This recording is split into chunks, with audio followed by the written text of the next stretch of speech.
ce mois, on dit moi de la femme, fête de la femme, moi je n'entre pas beaucoup dans la logique de la fête parce que tu sais, Marie-Reine, le 8 mars, quand nous étions en pleine célébration dans les différentes manifestations, et à chaque passage, on disait bonne fête à vous, bonne fête.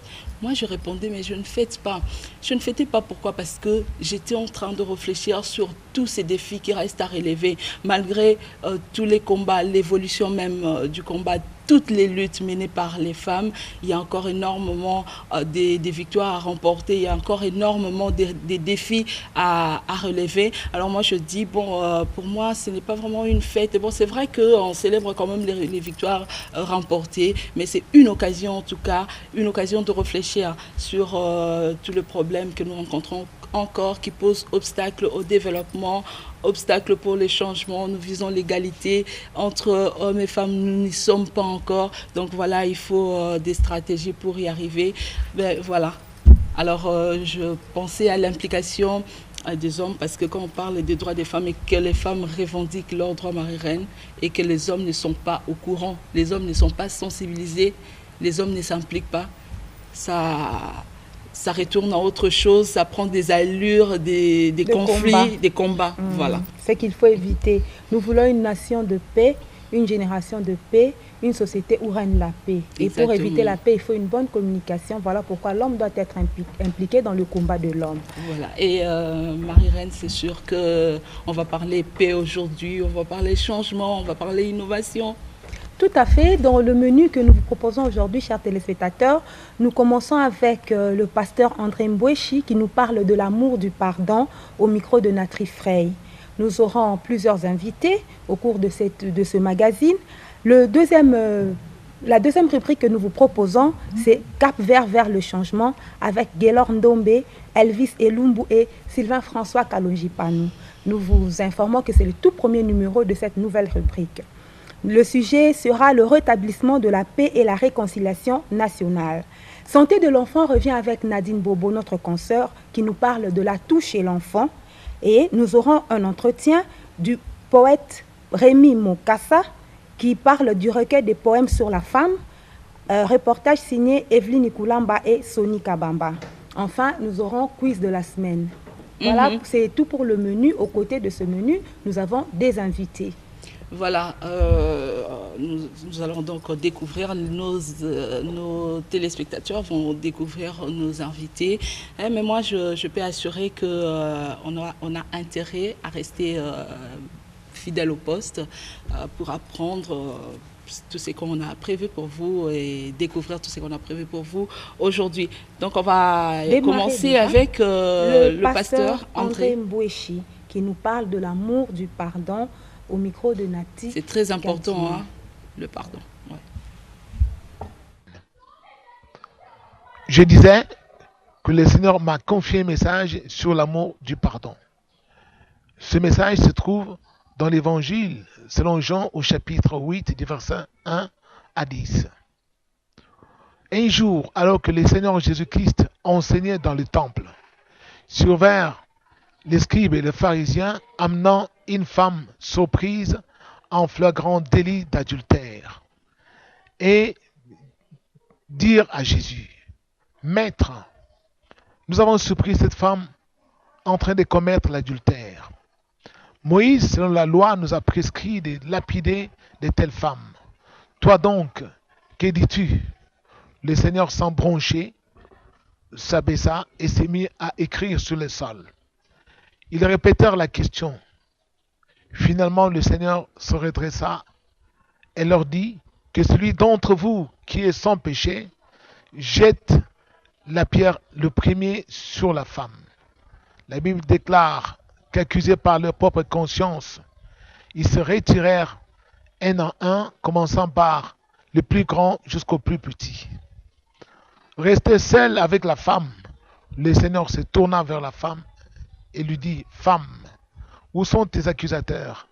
Ne t'ont-ils pas condamné? La femme dit: Non, Seigneur. Jésus lui dit: Moi non plus je ne te condamne pas, mais va et ne pêche plus. Cela a été intolérable en Israël, comment cet homme qui s'est dit venir de Dieu ose-t-il s'opposer à Moïse, considéré comme étant le plus grand prophète? Le Seigneur avait-il eu tort de laisser répartir la femme? Je ne crois pas du tout. Car le Seigneur Jésus-Christ, venant dans ce monde, il a dit aux hommes, il a enseigné aux hommes, comment peux-tu ôter la paille qui est dans l'œil de ton frère quand tu ne peux pas ôter toi-même la poutre qui est dans ton propre œil? Ôte premièrement la poutre qui est dans ton œil, alors tu verras comment ôter la paille qui est dans l'œil de ton semblable. Le Seigneur a prêché aux gens de pouvoir s'examiner, se condamner d'abord au préalable avant de condamner les autres, de se juger soi-même avant de juger les autres.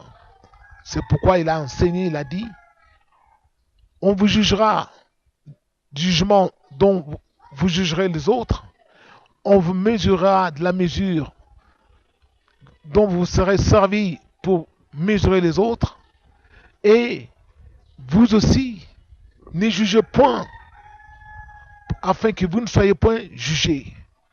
Pourquoi le Seigneur a enseigné cela? Parce qu'il est arrivé dans ce monde avec un message sur le pardon. Pour que les hommes vivent en paix, ils devraient ou ils doivent se pardonner. Ne point se considérer comme des juges, mais se considérer comme étant des pécheurs.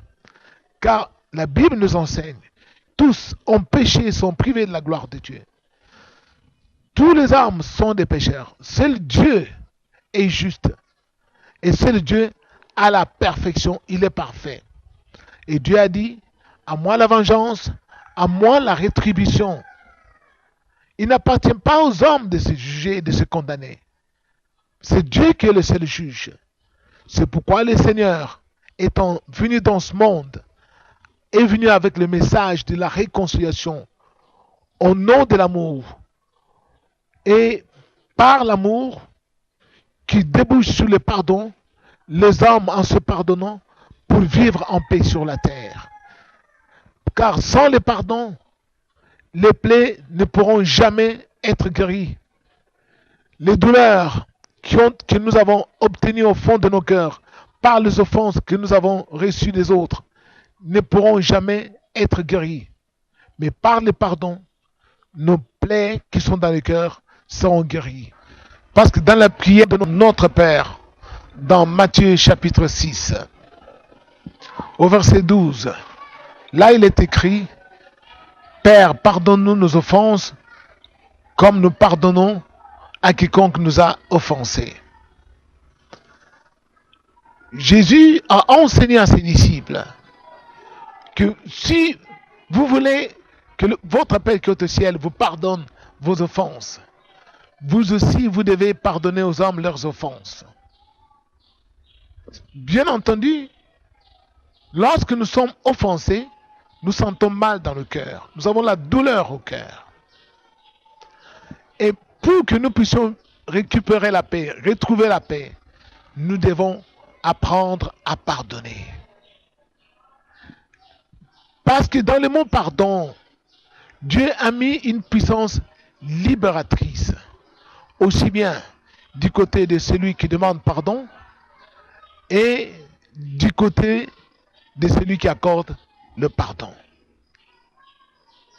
Lorsque nous parcourons l'histoire de l'humanité, nous apprenons que des peuples qui avaient commis des forfaits et qui ont été condamnés à des peines capitales ont vu leur peine soit atténuée ou bannie totalement parce qu'ils avaient demandé pardon, s'étaient inclinés pour reconnaître leurs fautes et demander pardon. Et du côté des bourreaux aussi, leurs bourreaux ont été obligés de s'abstenir d'exécuter les jugements parce que leur cœur était inondé de miséricorde et de pitié. Pourquoi cela? Parce que dans le mot pardon, comme j'ai bien dit, Dieu a mis une puissance libératrice. pour pouvoir permettre aux hommes de se retrouver, de se rencontrer et de vivre ensemble en se pardonnant mutuellement. C'est pour cela les disciples posant la question au Maître Jésus, Seigneur, dis-nous, combien de fois pardonnerai-je à mon semblable quand il aura péché contre moi, ou quand il m'aura outragé ou offensé? Jésus répondra, ce sont 17 fois, fois 7. Qu'est-ce que cela veut dire? Ça veut dire, ne vous lassez jamais de pardonner à vos semblables. Et tant qu'il y aura des hommes sur la terre, il y aura des fautes, il y aura des erreurs. Mais pour que les hommes vivent en paix, ils doivent se pardonner mutuellement. Le pardon, ce message de paix que le Seigneur a apporté sur la terre parmi les hommes. Souvenez-vous, le Seigneur lui-même, alors que il a enseigné à ses disciples à se pardonner, il leur a dit, si vous ne pardonnez pas aux hommes leurs offenses, votre Père qui est aux cieux ne vous pardonnera jamais non plus vos offenses. Mais si vous pardonnez aux hommes de tout votre cœur, votre Père céleste lui aussi vous pardonnera. Bien-aimés du Seigneur, rappelez-vous des gens qui ont vécu avant nous sur cette terre, comme Joseph, vendu par ses propres frères. Il est descendu, enchaîné comme esclave. Mais quelques années plus tard, retrouvant ses frères sur son chemin, il n'a point cherché à se venger. Il leur a accordé le pardon. Et ils se sont retrouvés, ont vécu en paix. Et Dieu les avait tous bénis et les a réunis. Qu'est-ce que le Seigneur veut nous enseigner ce matin par ce message sur le pardon? Parce que le pardon, c'est l'un des fruits de l'amour. Par le pardon, les hommes se sont retrouvés, ont bâti des œuvres colossales, ont entrepris des longs trajets de voyage, ont surpassé leurs divergences et se sont retrouvés dans la paix, ont bâti des grandes nations. Pourquoi? Parce que ils ont appris à se pardonner. Si nous voulons vivre en paix, si nous voulons que Dieu soit avec nous, le Dieu que nous professons tous dans notre bouche, il est le Dieu qui agit dans les pardons. Le pardon qui est l'un des fruits de l'amour.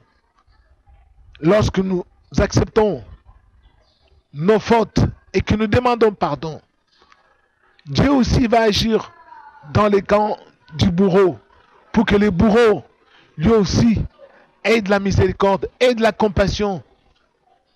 Parce que c'est le Seigneur, lui seul, qui est le juge suprême, qui a dit, à moi la vengeance, à moi la rétribution. Mais aux hommes, le pardon, mais à moi la vengeance, à moi la rétribution. L'apôtre Paul a enseigné aux Romains, il leur a dit, au mal, ne rendez pas le mal, mais plutôt surmonter le mal par le bien. Si nous voulons vraiment vaincre le mal, nous devons vaincre le mal en faisant le bien et non pas en nous vengeant. Parce que la Bible nous enseigne que sur cette terre, il y a la loi de la semence et de la moisson. Ce qu'un homme aura semé, il le moissonnera sans nul doute. Si nous semons la colère, nous moissonnerons aussi la colère. Si nous semons la haine, nous moissonnerons aussi la haine. Tandis que si nous semons l'amour, nous moissonnerons l'amour. Et si nous semons le pardon, nous moissonnerons aussi les pardons, la joie et la paix. C'est pour cela les gens du monde disent, celui qui sème les vents récolte la tempête. Nous sommes appelés à nous pardonner les uns les autres pour que nous privilégions l'unité d'esprit, l'unité dans nos familles, l'unité dans nos entreprises, l'unité dans nos nations et l'unité dans tout ce que nous allons entreprendre par l'unité acquise au nom du pardon, les hommes vivront en paix et Dieu sera avec nous. C'est pour cela, sous la croix, le Seigneur, avant de rendre l'âme, alors qu'il avait été humilié, cloué sous la croix, lui, innocent, il a été mis au rang de malfaiteur, outragé. Qu'est-ce qu'il a dit avant de rendre l'âme? Père, pardonne-leur, car ils ne savent pas ce qu'ils font. Si nous disons que les hommes ne savent pas ce qu'ils font, et que nous considérons cela comme étant une ignorance qui nous a conduits à nous offenser, Dieu sera avec nous, parce que nous serons grands aux yeux du Seigneur. C'est pourquoi le Seigneur a pris un petit enfant, l'a placé devant ses disciples, et il leur a dit, c'est lui qui sera comme ce petit enfant. Il sera grand aux yeux du Seigneur. Il sera grand dans le royaume de Dieu.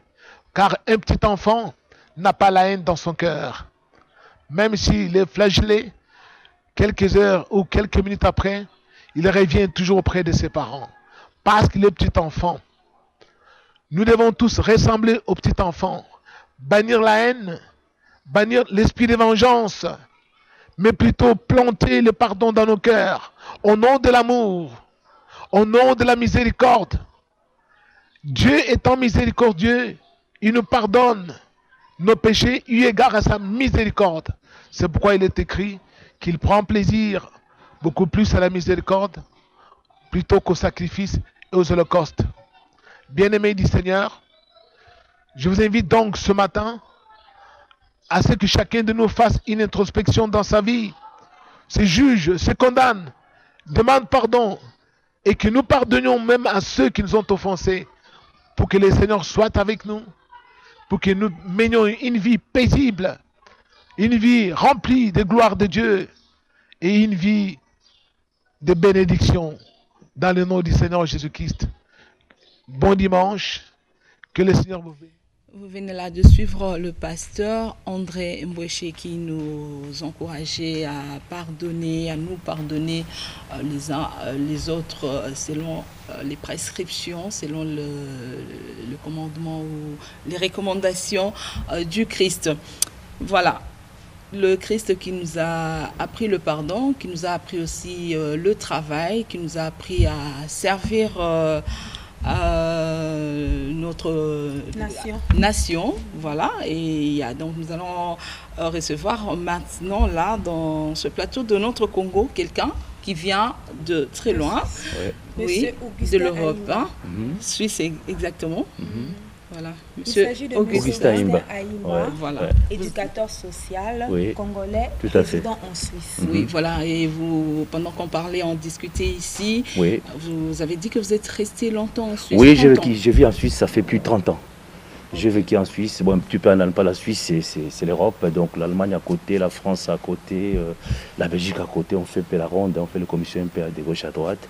Mais je suis installé en Suisse comme éducateur social. J'ai travaillé là et je travaille encore. Bientôt j'aurai ce qu'on appelle là-bas l'après-retraite. Donc je vis en Suisse, mais je viens toutes les années au Congo parce que je suis né ici, j'ai grandi ici, j'ai ma famille ici. Vous avez gardé vos racines. Vraiment, je suis bien enraciné. Vous n'avez pas coupé le cordon ombilical? Pas du tout, pas du tout. Pourquoi? Parce que j'aime le Congo, je ne vais pas rester toujours...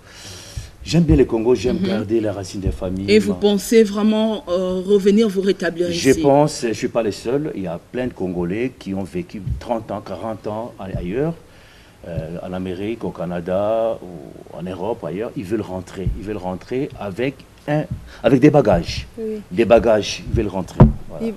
Et pouvez-vous nous donner un peu la différence dans quelques domaines que vous maîtrisez, par exemple le domaine de l'éducation sociale entre la Suisse et la RDC? Simplement, ce n'est pas si compliqué que ça.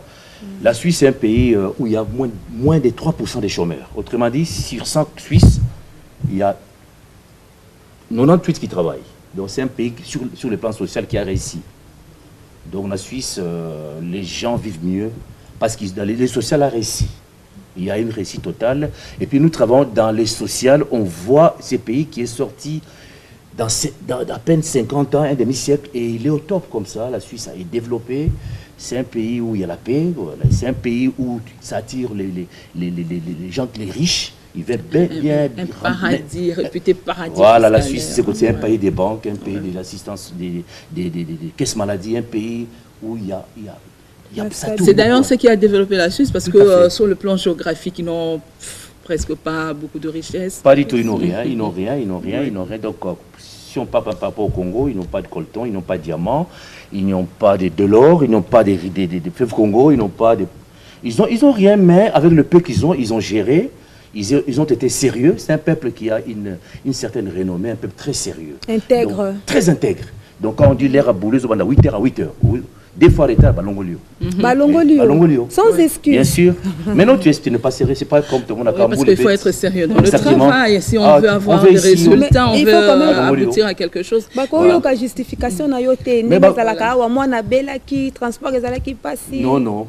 Parce que là, l'État a fait ce qu'il fallait faire. Voilà. Chacun a au moins une voiture. Voilà. Tu peux apprendre à conduire facilement. L'accès au social, le peuple a accès au social. Okay. Donc tu n'as pas une excuse pour n'avoir qu'un boulot parce que neige est belé, parce que l'État on la neige on a boutou. Donc tu n'as aussi deux fois déjà boulot on a patron ça déjà. Nous on a au Congo on est parti là-bas avec ma tête de Congolais, donc boulot à une ambiance, je vais au boulot en retard, mais les patrons te disent encore une fois en retard, je te vire. De toute façon, l'atmosphère que tu trouves là-bas, ça ne te permet pas que tu fasses n'importe quoi. Oui, l'environnement. Voilà. Et 8 heures de travail, c'est 8 heures de travail. Ce n'est pas 8 heures au travail, mais c'est 8 heures de travail. Ouais. Et on attend les résultats. On attend les résultats, voilà. Puis tu es bien payé. Oui. Voilà. Et M. Augustin, l'environnement vous contraint à changer? L'environnement, tout simplement, j'ai toujours un bon souvenir qui m'est...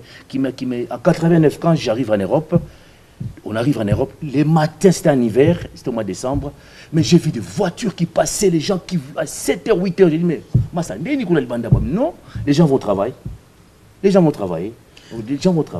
La pluie n'arrête pas, en fait, les éléments météorologiques n'arrêtent pas. Non, c'est une mentalité de là. Voilà. Alors, ici, quand il pleut, les gens ne partent pas au travail. C'est ce que ça m'étonne. Oui, mais il y a des préalables, il y a beaucoup de choses.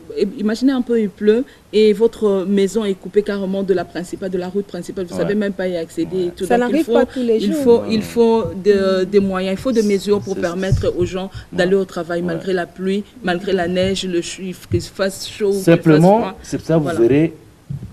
Nous, on était des Congolais ici à l'époque, la musique, tout ça, ici, la musique, tout. Mais quand on arrive là-bas, le truc, c'est quoi? C'est une philosophie qui vient de là. Tu verras un voyou qui était ici, un voyou. Papa Wemba. Je ne parle pas de lui, c'est un grand monument de la musique. Mais les amis qu'on a rencontrés là, à Kinshasa, c'était un petit délinquant. Mais arrivé là-bas, à Mastana, boulot, tout n'a pas quoi. Il rentre dans un système. On ne perd pas du temps. Pour faire, il faut travailler. Il faut travailler. Pour vivre. Donc, il faut travailler. Voilà. Alors, vous voulez ramener cette mentalité-là? On veut vraiment ramener ça au Congo. Je ne suis pas seul. Le président de la République, avec tous mes respects, je suis content qu'il soit là parce que je connais, on connaît le parcours de son papa. En Europe, on a toujours suivi. C'est un grand monument, une grande légende au Congo, tu sais qu'il dit. Son papa et puis son fils, il était derrière lui tout le temps. Et le fils, maintenant, il est au pouvoir. On est content. Il a lancé un appel que la diaspora ramène l'expérience au Congo. Que la diaspora revienne au Congo. Il y a des millions de Congolais qui sont banquiers, qui sont ingénieurs, qui sont éducateurs comme moi, qui sont enseignants, même des ambassadeurs des pays, l'ambassadeur de l'Amérique, les États-Unis, au Sénégal, c'est un Congolais. Ils sont pleins. Ils se disent, mais on vit dans des pays développés, on a compris comment ils fonctionnent ces gens-là, mais quand on regarde là où on vient, c'est triste. Franchement, on dit, faisons quelque chose à l'appel du président de la République. Mais vous parlez, pardon Marie-Reine, vous parlez de ces lots-là de personnes qui désirent rentrer parce qu'ils ont quelque chose à amener au pays. Mais il y a une autre catégorie qui, lorsque le président justement a tendu la main à parler du retour des Congolais pour prêter main forte au développement, au changement, mais beaucoup ont râlé et voilà, ils n'ont pas aimé ça. Exactement, moi j'étais en Europe. J'étais là quand il a lancé l'appel. J'ai toujours... la personne qui m'a influencé à aimer beaucoup la politique, c'est Papa Etienne Tshisekedi. C'était un grand monsieur qui, en Europe, partout où il était passé, il parlait que Congo. On connaissait, viens à côté, on a le peuple d'abord. Le peuple d'abord, c'est un grand monsieur. Et puis, à travers lui, on a aimé ces pays. Il venait tout le temps, on le suivait. Et puis, il nous a donné le goût à aimer ces pays. Nous savons que les pays... par rapport à la vision qu'on a de l'extérieur, nous venons, comme je vous ai dit tout à l'heure, je sors d'un pays où il y a moins de 3% de chômeurs. Ici, je ne sais pas, mais on s'est dit, mais ils sont développés, ils vivent bien, le système a été mis en place, mais ils sont venus de quelque part. Et alors, quelles sont les difficultés que vous, en tant que Congolais de l'étranger, vous rencontrez en venant ici? Oui, c'est ça. Je n'ai pas vraiment eu de réponse. Pourquoi est-ce que beaucoup sont réticents aujourd'hui à l'appel du chef de l'État? Pourquoi est-ce qu'on pense que... ils ne veulent pas rentrer? Exactement, vous avez complètement raison, mesdames. Donc, je suis venu, j'ai rencontré beaucoup des amis.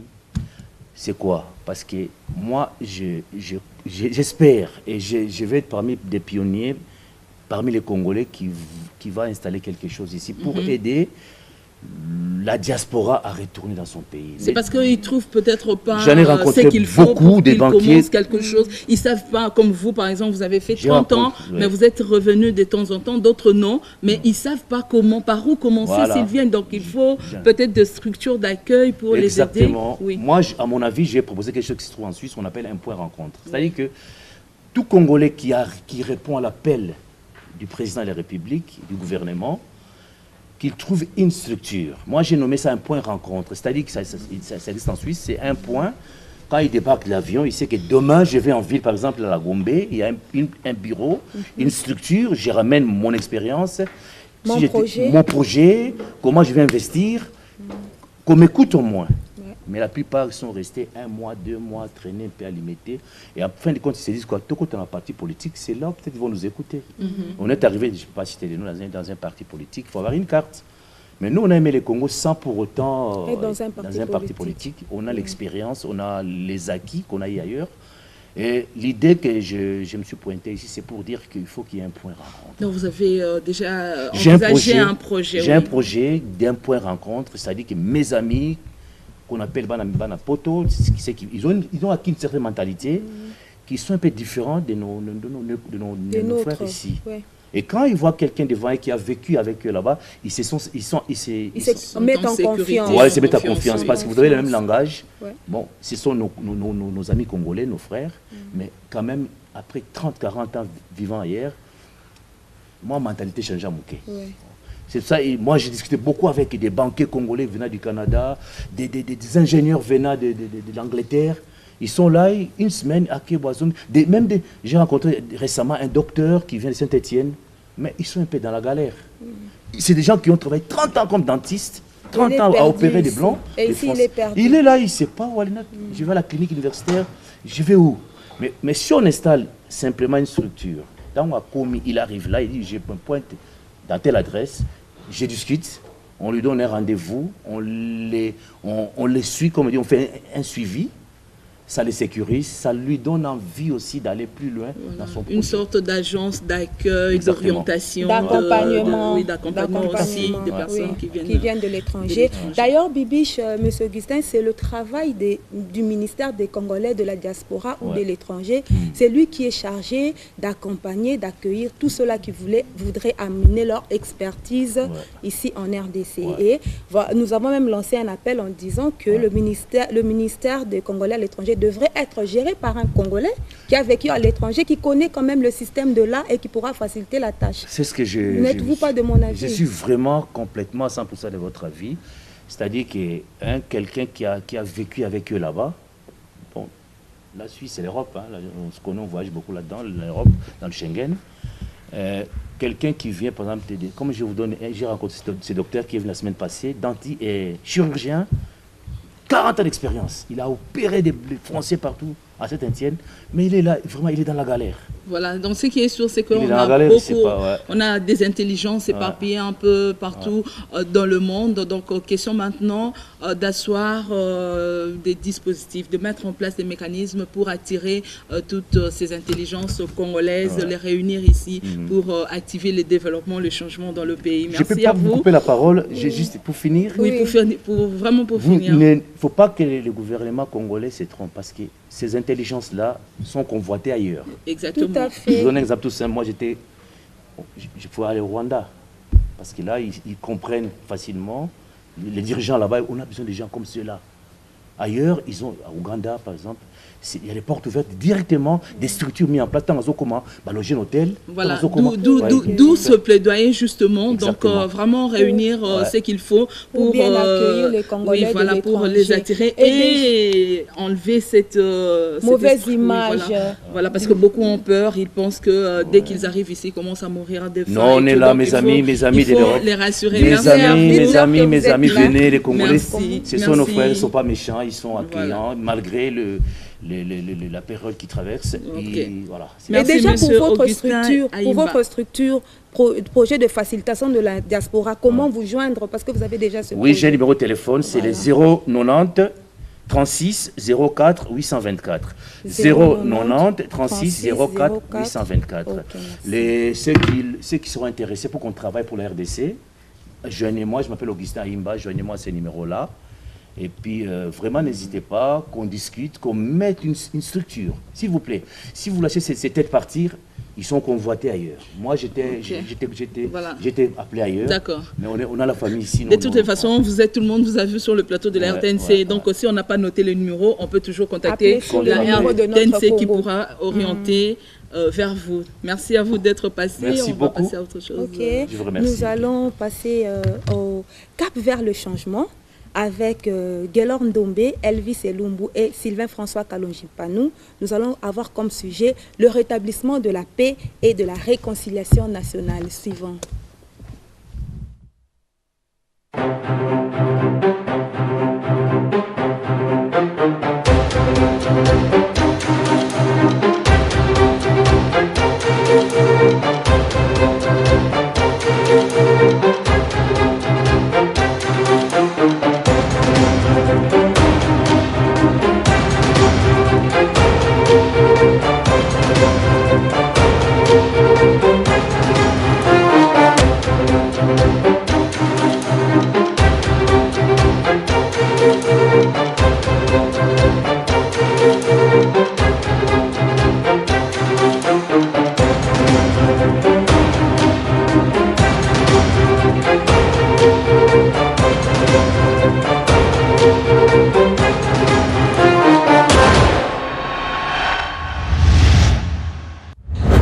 Au centre des activités en République démocratique du Congo. C'est ainsi prôné par le président élu Félix-Antoine Tshilombo Tshisekedi à travers le 16 priorités pour changer la République démocratique du Congo.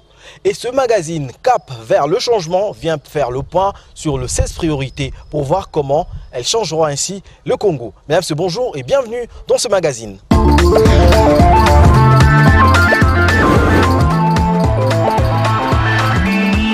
Parler des élections, on vous a entendu faire beaucoup de promesses aux Congolais. Qu'est-ce que vous allez apporter de nouveau pour la République démocratique du Congo? D'abord la paix. Je crois qu'il n'y a rien d'envisageable si nous ne savons pas vivre en paix et pouvoir nous concentrer sur les vrais problèmes du pays. Donc il faut ramener la paix. La première des choses que je vais me donner comme mission, c'est de ramener la paix et la sécurité à tous nos compatriotes. Tout le monde doit vivre tranquille et heureux dans ce pays-là. Je tiens à préciser que je serai le président de tous les Congolais. Je serai le président des Congolais qui m'ont élu et de ceux qui ne m'ont pas élu.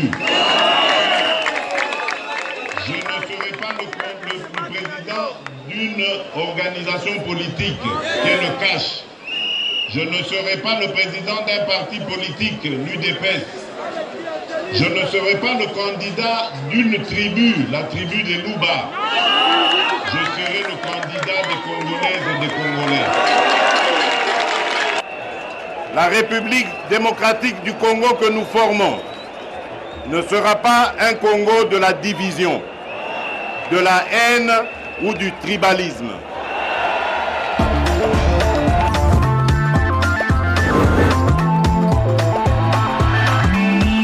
Mesdames et messieurs, vous venez là de suivre donc le message du chef de l'État ainsi que son discours.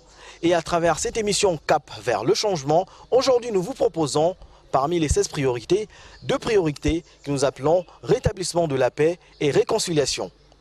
Et ainsi nous avons eu quelques propos et suivez ceci.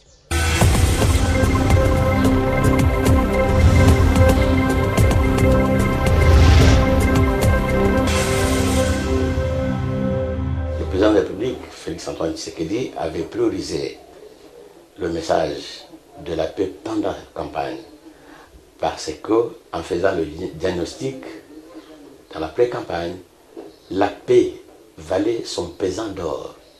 S'il n'y a pas de paix, on ne parlera jamais du développement, on ne parlera jamais de la relance, moins encore, on parlera de l'émergence. Le Congo étant au centre de l'Afrique, il faut parler de la paix. Il faut rêver un Congo nouveau que par la paix.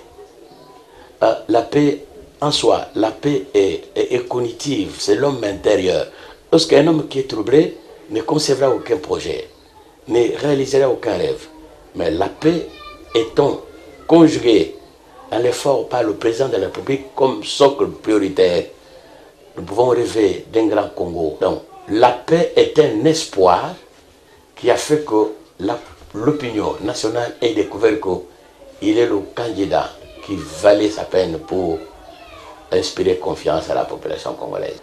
Il y a un événement qui restera inédit, historique dans notre pays, c'est la passation pacifique et civilisée de pouvoir entre le président sortant et le président entrant.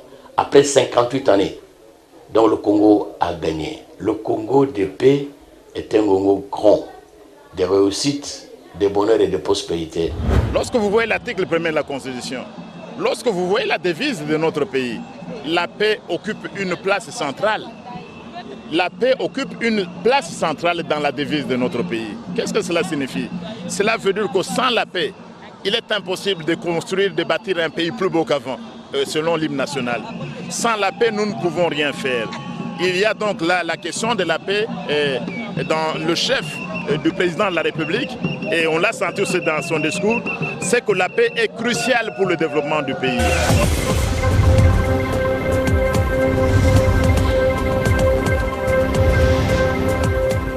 Chers compatriotes, la force et l'unité d'un peuple reposent sur la solidarité et la réconciliation nationale. Aussi, dans le cadre d'une action concertée, nous entendons engager le gouvernement et toutes les autorités coutumières de notre pays à œuvrer pour la paix et la tolérance en vue d'une cohabitation pacifique entre nos différentes communautés.